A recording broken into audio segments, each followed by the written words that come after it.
کہاں ہو تم؟ آپ کہاں کھڑے ہیں؟ اس نے پوچھا۔ میں کچے پر کھڑا ہوں، اکبر نے جواب دیا۔ میں ابھی آپ کو لینے آتا ہوں، دوسری طرف سے کہا گیا۔ اکبر گاڑی میں بیٹھ کر اس کا انتظار کرنے لگا۔ کچھ دیر کے بعد جو پولیس والے کے پاس زخمی کے پاس موجود تھا وہ درختوں میں سے نمودار ہوا اور اپنے پیچھے آنے کا اشارہ کیا۔ اس راستے سے گاڑی اندر جا سکتی تھی۔ اکبر اس کے پیچھے اپنی گاڑی وہاں تک لے گیا جہاں خرم نے وہ سرخ کار کھڑی کی تھی۔ گاڑی مزید آگے نہیں جا سکتی تھی۔ اس نے گاڑی اسی جگہ کھڑی کی اور وہ سبھی باہر نکل آئے۔ اکبر نے غور سے سرخ کار کو دیکھا اور پھر سے پوچھا، کس طرف گئے ہیں وہ؟ جسے انہوں نے مارا تھا وہ ہوش میں آ چکا ہے، یہ نہیں پتہ چل سکا کہ وہ کس طرف گئے ہیں، اس نے جواب دیا۔ کس طرف جا سکتے ہیں وہ؟ اکبر سوچنے لگا۔ وہی اہلکار بولا، اس جنگل سے نکل کر جانے کا دوسرا راستہ جنوب کی طرف ہے۔ میرا خیال ہے کہ وہ اسی طرف گئے ہوں گے۔ میرے آدمی اسی طرف گئے ہیں، ہمیں وقت ضائع نہیں کرنا چاہیے۔ اکبر یہ کہہ کر اسی طرف نکل پڑا۔ اس کے پیچھے اس کے آدمی بھی چل پڑے۔ وہ سب بھاگتے ہوئے جا رہے تھے۔ اب ان کے ہاتھ میں ریوالور بھی دکھائی دے رہے تھے۔ وہ تینوں بھاگتے جا رہے تھے۔ ردا کی سانس پھول گئی تھی اور اسے مزید بھاگنا دوبھر ہو رہا تھا۔ اس کا دل چاہ رہا تھا کہ وہ مزید بھاگنا بند کر کے کہیں بیٹھ کر پہلے اپنی سانس بحال کرے اور پھر آگے سفر جاری رکھے۔ کیا ہم رک نہیں سکتے؟ ردا پھولی سانس کے ساتھ بولی۔ اگر رک گئے تو وہ ہمارے سر پر پہنچ جائیں گے، خرم بولا۔ اس جنگل میں سکندر کی پولیس پھیلی ہوئی ہے، ہوشیار رہنا، ناصر نے کہا۔ تم یہاں کیا کر رہے تھے اور یہاں کیسے پہنچے؟ خرم کے ذہن میں یہ جاننے کی بے چینی تھی۔ مجھے نئی زندگی ملی ہے، ورنہ میں اس جنگل میں پڑی لاش ہوتا، ناصر بولا۔ ہوا کیا تھا؟ بھاگتے ہوئے ناصر نے اختصار سے سب کچھ بتا دیا۔ اس کی باتیں خرم اور ردا سن رہے تھے۔ جو ہی ناصر کی بات ختم ہوئی، ردا کے لیے مزید بھاگنا ممکن نہیں رہا اور وہ اسی جگہ رک گئی۔ وہ لمبے لمبے سانس لینے لگی۔ ناصر اور خرم کو بھی اسی جگہ رکنا پڑا۔ اس وقت بھی وہ درختوں کے بیچ میں کھڑے تھے۔ سورج کی روشنی شاخوں میں سے اپنی جگہ بنا کر نیچے اتر رہی تھی اور کہیں بالکل ہی اندھیرا دکھائی دیتا تھا۔ زیادہ دیر رکنا ٹھیک نہیں ہے، وہ ہمارے تعاقب میں ہوں گے۔ ناصر کی نگاہیں دور تک دوڑ رہی تھیں۔ تم ٹھیک کہہ رہے ہو، خرم نے ردا کی طرف دیکھا۔ ردا کچھ دیر رکی رہی اور پھر چل پڑی۔ یہ جنگل کب ختم ہوگا؟ معلوم نہیں، خرم نے جواب دیا۔ ہمیں تو یہ بھی علم نہیں ہے کہ ہم جا کس طرف رہے ہیں، ناصر بولا۔ اچانک تینوں کے قدم اسی جگہ تھم گئے۔ جنگل کے سناٹے میں کہیں گولی چلنے کی آواز آئی تھی۔ تینوں نے متوحش نگاہوں سے چاروں طرف دیکھا۔ گولی چلی ہے، خرم نے سرگوشی کی۔ تیزی سے نکلو یہاں سے، ناصر بولا۔ تینوں نے ایک بار پھر دوڑ لگا دی۔ اب ان کے بھاگنے کی رفتار بہت تیز تھی۔ ردا دونوں سے پیچھے تھی، لیکن ناصر اور خرم بھاگتے ہوئے بار بار اس کی طرف دیکھ رہے تھے اور جو ہی ان کے درمیان کچھ فاصلہ بڑھ جاتا تو ناصر اور خرم اپنے بھاگنے کی رفتار آہستہ کر دیتے تھے۔ ردا کی سانس پھر پھول گئی تھی۔ اس کے لیے بھاگنا ممکن نہیں ہو رہا تھا، لیکن اسے بھاگنا تھا۔ بھاگنے میں ہی اس کی سلامتی تھی۔ اچانک انہیں سامنے ایک سڑک دکھائی دینے لگی۔ سڑک کی دوسری طرف نہر تھی اور سڑک پر آتی جاتی ٹریفک بھی دکھائی دے رہی تھی۔ وہ سڑک آ گئی، خرم بولا۔ سڑک کو دیکھ کر ردا کے اندر جوش بھر گیا اور اس نے مزید ہمت سے بھاگنا شروع کر دیا۔ درخت پیچھے رہ گئے تھے اور وہ سڑک کے کنارے پہنچ گئے تھے۔ سڑک بہت طویل تھی، آگے سے بل کھا کر گم ہو جاتی تھی اور اسی سڑک کے ساتھ نہر بھی تھی۔ دائیں بائیں سے ٹریفک آ جا رہی تھی۔ اس سڑک پر کاریں اور ٹرک کا زیادہ گزر ہو رہا تھا۔ خرم نے آگے بڑھ کر دور سے آتی ہوئی ایک کار کو ہاتھ کا اشارہ دینے لگا تاکہ وہ کار رک جائے۔ کار بڑی دھیمی رفتار سے آ رہی تھی۔ اس کار کے اندر ایک ہی آدمی بیٹھا ہوا تھا۔ اس آدمی کی عمر 50 سال کے لگ بھگ تھی۔ اس کی مونچھیں گھنی اور بڑی ہوئی شیپ تھی۔ اس نے سر پر ٹوپی رکھی ہوئی تھی۔ کار کے اندر دھیمی آواز میں موسیقی چل رہی تھی۔ اس شخص نے دور سے ہی دونوں لڑکوں کے ساتھ کھڑی لڑکی کو دیکھا اور پھر جیسے جیسے اس کی کار ان کے قریب آنے لگی، اس شخص کی نظریں ردا کو مزید دیکھنے لگیں۔ اس کی نگاہوں کا مرکز ردا تھی۔ اس شخص نے کار روک لی۔ تینوں اس کی طرف بڑھے۔ کیا آپ ہمیں لفٹ دے سکتے ہیں؟ خرم نے پوچھا۔ کہاں جانا ہے؟ اس شخص نے پہلی بار ردا سے نظریں ہٹا کر پوچھا۔ اس کی آواز ایسی تھی جیسے اس کا گلا خراب ہو۔ دراصل اس کا گلا ٹھیک تھا، وہ بولتا ہی ایسے تھا۔ آپ کہاں جا رہے ہیں؟ خرم کی سمجھ میں یہ بات نہ آئی کہ وہ اسے کہاں جانے کا بتائے، تو خرم نے سوال کر دیا۔ وہ مسکرایا۔ جہاں میں جاؤں گا وہیں جانا ہے۔ ہمیں کسی ٹیکسی اسٹینڈ پر پہنچا دیں، ہم دراصل کار رینٹ پر لے کر جانا چاہتے ہیں، ناصر بولا۔ یہ کار بھی رینٹ پر چلتی ہے، مجھے بتاؤ کہاں جانا ہے، میں لے چلتا ہوں۔ اس شخص کی نگاہیں پھر ردا پر مرکوز ہو گئیں۔ ہم نے کراچی جانا ہے، ہمیں ریلوے اسٹیشن چھوڑ دیں، اس بار ردا بولی۔ ردا کی بات سن کر اس نے اس کا چہرہ دیکھا اور مسکرا کر ردا سے ہی بولا، بیٹھ جائیں، 2000 کرایہ لوں گا۔ چلو، خرم کہتا ہوا ڈرائیور کے برابر میں، جبکہ ناصر اور ردا پیچھے بیٹھ گئے۔ اسی اثنا میں ناصر نے دیکھا کہ وہ لوگ بھی جنگل سے باہر نکل آئے تھے اور انہوں نے انہیں کار میں سوار ہوتے ہوئے دیکھ لیا تھا۔ اتنی دور سے وہ کار کا نمبر نہیں دیکھ سکتے تھے۔ اکبر اسی جگہ سے چلایا، رک جاؤ، رک جاؤ، یہ کون ہے؟ ڈرائیور نے گردن موڑ کر اس طرف دیکھنا چاہا، لیکن خرم نے اپنے ہاتھ سے اس کی گردن مڑنے ہی نہیں دی اور بولا، جلدی نکلو، یہ ڈاکو ہیں، ہماری گاڑی چھینی ہے انہوں نے، ان کے ہاتھ میں اسلحہ ہے۔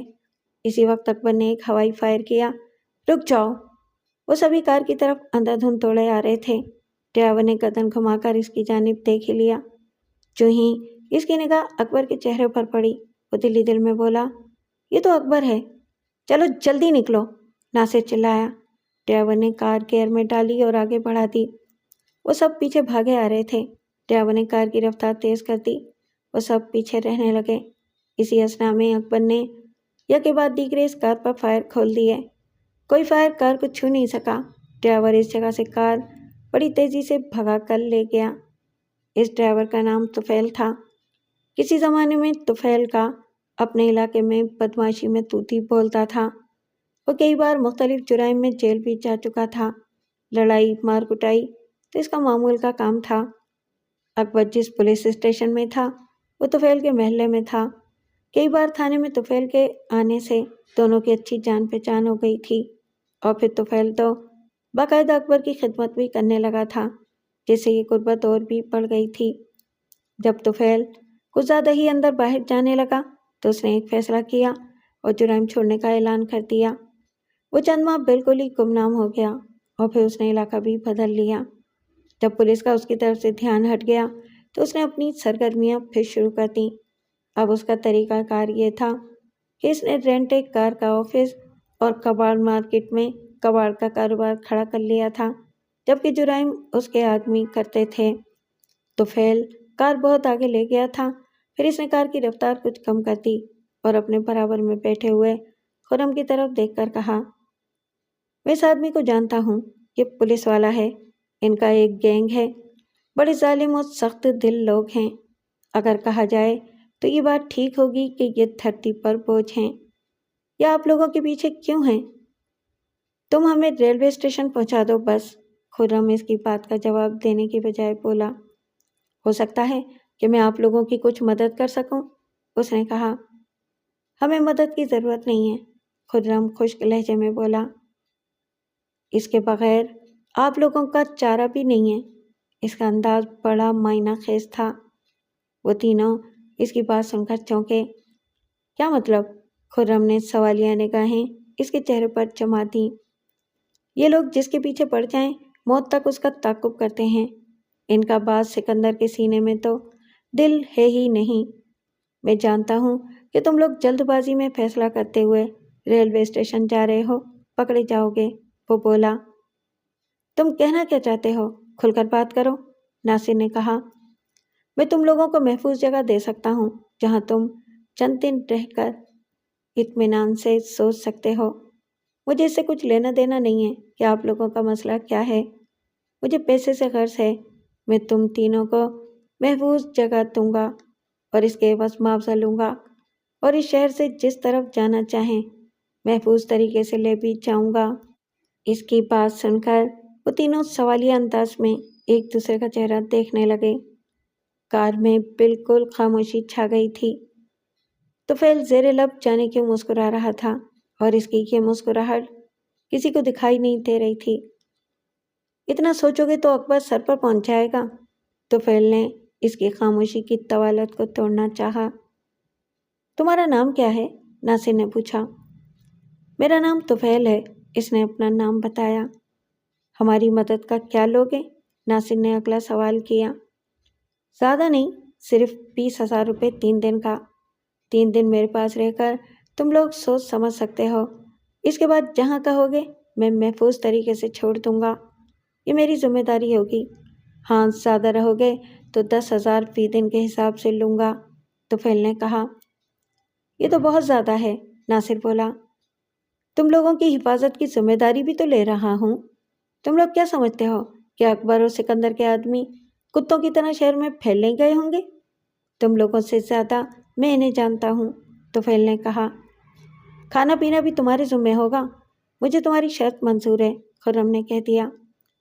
چلو کھانا پینا بھی انہی پیسوں میں کر دوں گا، طفیل نے حامی بھر لی۔ لے چلو ہمیں، خرم بولا، اور اس کے ساتھ ہی اس نے کار کی رفتار ایسے بڑھائی جیسے وہ کسی ریس میں حصہ لے رہا ہو۔ ان تینوں میں سے کوئی نہیں جانتا تھا کہ طفیل دل ہی دل میں کیا سوچ رہا تھا۔ طفیل انہیں ایسی جگہ لے گیا جہاں کباڑ کا کام ہوتا تھا۔ دور تک کباڑ دکھائی دے رہا تھا، بڑے بڑے گودام تھے اور ایک کرینے سے جوڑ کر رکھے ہوئے ڈرم تھے۔ معلوم نہیں اس جگہ کیا بکتا تھا۔ طفیل نے کار ایک ایسے گودام کے آگے کھڑی کی جس کا شٹر بند تھا۔ اس نے تینوں کو اترنے کا اشارہ کیا اور وہ سب کار سے باہر نکل آئے۔ اسی وقت ایک آدمی تیزی سے آیا اور طفیل کی جگہ بیٹھ کر کار آگے لے گیا۔ آ جاؤ، طفیل نے اشارہ کیا اور وہ انہیں بند شٹر کے ساتھ ایک لٹکتے ہوئے دروازے کے پاس لے گیا۔ اس نے دروازہ کھولا۔ اوپر جاتی ہوئی تاریک اور تنگ سیڑھیاں تھیں۔ طفیل سب سے آگے تھا۔ وہ سیڑھیاں چڑھنے لگا۔ تینوں بھی برا سا منہ بنا کر سیڑھیاں چڑھ کر اوپر چلے گئے۔ سیڑھیوں پر جا بجا کوڑا بکھرا ہوا تھا اور عجیب سی بدبو کا احساس ہو رہا تھا۔ سیڑھیاں ختم ہوتے ہی ایک چوڑی جگہ آ گئی۔ وہ جگہ بڑی صاف تھی اور فرش چمک رہا تھا۔ سامنے ایک دروازہ تھا۔ طفیل نے دروازہ کھولا اور اندر چلا گیا۔ تینوں نے ایک لمحے میں ایک دوسرے کی طرف دیکھ کر سوچا اور پھر اندر چلے گئے۔ جو ہی وہ اندر گئے انہیں لگا جیسے وہ کسی اور ہی دنیا میں آ گئے ہیں، جیسے یکدم منظر تبدیل ہو گیا ہو۔ وہ ایک انتہائی صاف ستھری فلیٹ نما جگہ تھی۔ کھلا لاؤنج، دائیں بائیں 2 کمروں کے بند دروازے اور کچن کا ادھ کھلا دروازہ دکھائی دے رہا تھا۔ تینوں خیرہ نگاہوں سے دیکھ رہے تھے۔ بیٹھنے کے لیے بہترین فرنیچر اور دیوار پر LCD ٹی وی تھا۔ انہیں یقین نہیں ہو رہا تھا کہ ابھی وہ ایک گندی اور بدبودار جگہ سے ہو کے آئے ہیں، اور یہ خوبصورت جگہ کیا ایسی جگہ پر موجود ہے جہاں کباڑ کے بڑے بڑے گودام ہیں اور آنے جانے کے لیے ٹوٹی ہوئی گلیاں ہیں۔ کیوں یقین نہیں آ رہا؟ ان سب کی طرف دیکھتے ہوئے طفیل نے مسکرا کر باری باری ان کی طرف دیکھا۔ کمال کی جگہ ہے، خرم کے منہ سے نکلا۔ یہ 2 بیڈ ہیں، کچن ہے اور اٹیچ باتھ ہیں۔ مزے سے رہو، یہاں تک کوئی نہیں پہنچ سکے گا، طفیل اسی جگہ کھڑے کھڑے اشارے سے بولا۔ یہاں ہم اطمینان سے رہ سکتے ہیں، خرم بولا۔ مجھے بھوک لگ رہی ہے، ردا یہ کہتے ہوئے صوفے پر ڈھیر ہو گئی۔ کیا کھانا چاہو گی، دال، سبزی یا گوشت؟ طفیل نے ردا کی طرف دیکھتے ہوئے پوچھا۔ اتنے پیسے دینے کے بعد بھی کیا دال سبزی کھائیں گے؟ ناصر بھی بیٹھ گیا۔ میں ہر روز گوشت نہیں دے سکتا، طفیل بولا۔ آج تو کچھ مزیدار لے آؤ، کوئی گوشت روٹی، خرم نے کہا۔ میں دال بھی بھیجوں گا تو ایسی کہ انگلیاں چاٹتے رہ جاؤ گے، طفیل بولا۔ ابھی تو گوشت اور روٹی بھیجو، پھر اچھی سی چائے، دیکھو برتن صاف ہوں، خرم نے ہدایت کی۔ میرا پیسہ؟ طفیل نے اپنا ہاتھ آگے بڑھایا۔ کتنا؟ 32,000 روپے، اس نے بتایا۔ وہ کیسے؟ خرم نے اس کی طرف دیکھا۔ یہاں تک لانے کا 2,000 روپے کرایہ اور باقی میرا 3 دن کا پیسہ، طفیل نے وضاحت کی۔ سارے پیسے ایڈوانس لوگے؟ میں روزانہ کے حساب سے دوں گا، ہمارا کیا پتہ ہم 1 گھنٹے کے بعد یہاں سے نکل جائیں، خرم نے کہا۔ میری طرف سے تم ابھی نکل جاؤ، بات 3 دن کی ہوئی ہے، پیسہ 3 دن کا لوں گا، اور وہ بھی پہلے۔ طفیل کے لہجے میں تغیر آ گیا۔ یہ عجیب بات کہی تم نے۔ ناصر کو بھی اس کی بات سن کر حیرت ہوئی۔ میری بات تم لوگوں کو عجیب لگے تو لگے، مجھے پیسے دو تاکہ میں کھانے کا انتظام کروں، یہ میرا اصول ہے، طفیل بولا۔ خرم سمجھ گیا تھا کہ اگر اس نے کچھ اونچ نیچ کرنے کی کوشش کی تو وہ اس وقت طفیل کی جگہ پر کھڑا ہے، نقصان ان کا ہی ہوگا۔ اس جگہ آ کر وہ یہ بات تو جان ہی گیا تھا کہ طفیل شکل و صورت سے دکھائی دینے والا عام ڈرائیور نہیں ہے، یہ کوئی جرائم پیشہ ہے اور اپنا کام بڑے منظم انداز میں کرتا ہے۔ یہ اس کا علاقہ ہے اور یہاں اس کے کئی آدمی بھی ہوں گے، کیونکہ جو ہی اس نے کار اس جگہ کھڑی کی تھی، ایک آدمی کار ایسے اس جگہ سے لے گیا تھا جیسے اس جگہ کار کھڑی کرنا ممنوع ہو۔ اب وہ تینوں یہ نہیں جانتے تھے کہ جس کار میں سوار ہو کر وہ یہاں تک پہنچے تھے وہ کار چوری کی تھی، اور طفیل اس کار کو چرا کر اپنے ٹھکانے پہنچ رہا تھا۔ کیونکہ وہ پرانا جرائم پیشہ تھا اس لیے وہ چوری کی کار چلاتے ہوئے بھی پر اعتماد تھا۔ خرم نے منہ دوسری طرف کیا اور جیکٹ سے پیسے نکال کر اس کی طرف بڑھا دیے۔ یہ 35,000 ہیں، بقایا مجھے دے دو۔ طفیل نے چمکتی ہوئی آنکھوں سے ان نوٹوں کی طرف دیکھا اور انہیں پکڑ کر ایک ایک کر کے گنا۔ بظاہر وہ گن رہا تھا، لیکن اس کا دماغ یہ سوچ رہا تھا کہ اس کے پاس ایسے بہت سے نوٹ ہیں، ان کے بھاگنے کی وجہ یہ بھی ہو سکتی ہے کہ یہ کوئی بہت بڑا فراڈ کر کے بھاگے ہوں۔ طفیل نے باقی 3,000 خرم کو دے دیے۔ خرم نے وہ پیسے جیب میں ڈال لیے۔ اب جلدی سے کھانا لے آؤ، اور یہ بھی بتا دو کہ ہم یہاں بالکل محفوظ ہیں نا؟ ناصر نے پوچھا۔ اس علاقے میں مکھی بھی میری اجازت سے اندر آتی ہے، طفیل بولا۔ طفیل باہر چلا گیا۔ خرم نے دروازہ اندر سے بند کر دیا۔ اس کے جاتے ہی ناصر اور خرم ایک ساتھ متحرک ہوئے اور ایک ایک جگہ کی تلاشی لینے لگے۔ وہ ہر چیز کو غور سے دیکھ رہے تھے۔